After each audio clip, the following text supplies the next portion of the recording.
Ibintu 10 bikugira umugabo uhamye kandi umugabo wuzuye ndetse umugabo wizewe. Sobanukirwa mu buryo burambuye ndetse bwimbitse niba ushaka kuba umugabo uhamye cyangwa se wuzuye ndetse umugabo wizewe. Ibi bintu 10 bizakugira uyu mugabo ndetse umugabo ushikamye.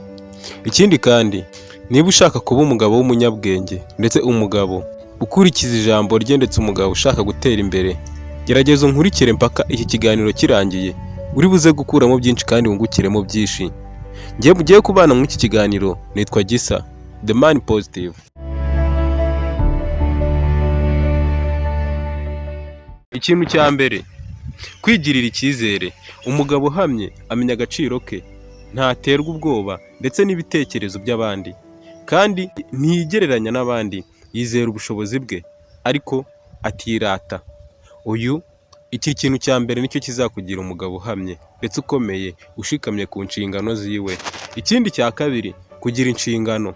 Iki kintu ndagira ngo tugitindeho cyane. Kugira inshingano ni ikintu gisobanura umugabo ushikamye kandi umugabo uhamye, umugabo wizewe ndetse umugabo ufite ishingiro mu bandi bagabo.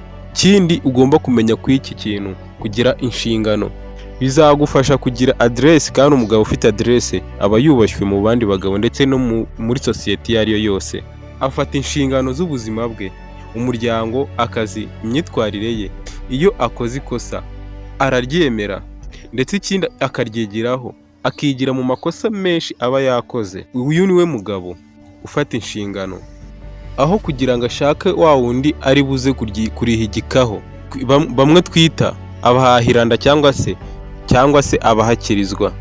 Murabizi ijambo guhakwa no guhakirizwa ni amagambo abiri atandukanye, ariko umugabo wese ufata ikosa akarigika ku wundi kandi iryo kosa mu by'ukuri ari we warikoze, icyo gihe uwo mugabo aba ari umuhakirizwa, ntabwo aba ari umuntu uhakwa. Ko guhakwa ni uguhaha, guhakwa ni ukugira ngo ubone icyo uronka, ubone amaronko.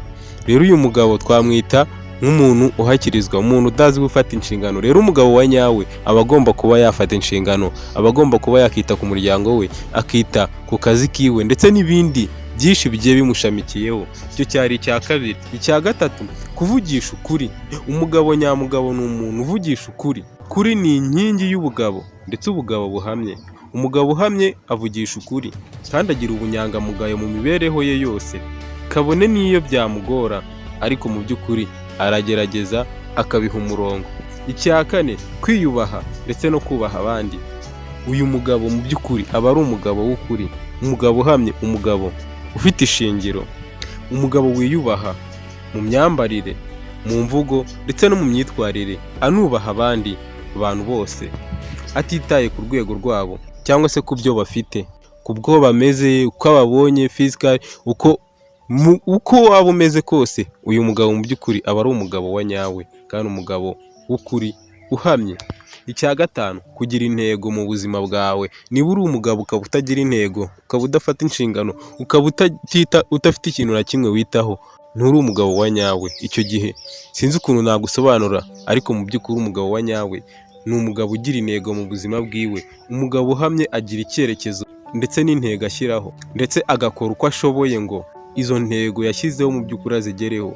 Ntabaho atazi ahajya, ariko uzi kugira ngo ubeho utazi iyo ujya. Mu by'ukuri niba utazi n'iyo ujya, ntuzi n'aho uva. Ntago waba uzi aho uva ngo ntumenye aho ujya.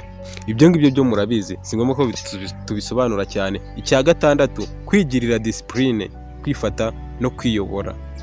Ibi bintu biranga umugabo wa nyawe, umugabo wifata mu byifuzo, mu burakari no mu mikoreshereze y'umutungo. Ntayoborwa n'amarangamutima gusa, ahubwo ya marangamutima arayafata akayagenzura cyangwa se akayayobora mu nzira ziwe ashaka. Uyu ni umugabo uhamye. Iki kintu cya gatandatu uzacyitondere niba ushaka kuba umugabo uhamye. Ikindi cya karindwi, kwita ku muryango.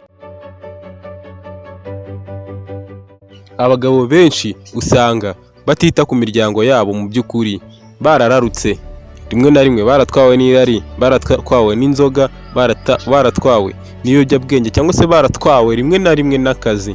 gukora akazi si bibi, ariko nanone ukibuka yuko hari umuryango ufite, hari umuryango wasize inyuma. Mu by'ukuri uwo muryango niwo uba ukorera. Iki gihe nubyitaho uzaba uri umugabo uhamye. Niwita ku iki kintu cya karindwi uzaba uri umugabo uhamye kandi umugabo wizewe, umugabo ufite ireme muri sosiyete. Icya munani, kugira umutima w'ubwitange.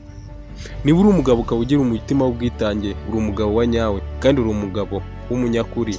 Umugabo nk'uyu nguyu afasha abandi atagamije inyungu ziwe gusa, yita ku mibereho myiza y'abandi kandi akagira umutima wo gufasha cyane cyane aho ashoboye. Uyu ni umugabo wa nyawe, ni umugabo ukomeye mu buzima bw'abantu ndetse no muri sosiyete rusange. Icya cyenda, kwemera gukosorwa ndetse ukemera no kwiga. Uyu mugabo mu by'ukuri namwe murabyumva ko ari umugabo ushoboye kandi ari umugabo uhamye ndetse akaba ari n'umugabo w'umunyabwenge. Umugabo uhamye ndetse akaba azi ko atazi byose, ibi ngibi akaba abisobanukiwe, akaba yiteguye no kwakira inama zo kwiga buri munsi kugira ngo arusheho gutera imbere, yaba mu bwenge ndetse no muri financial.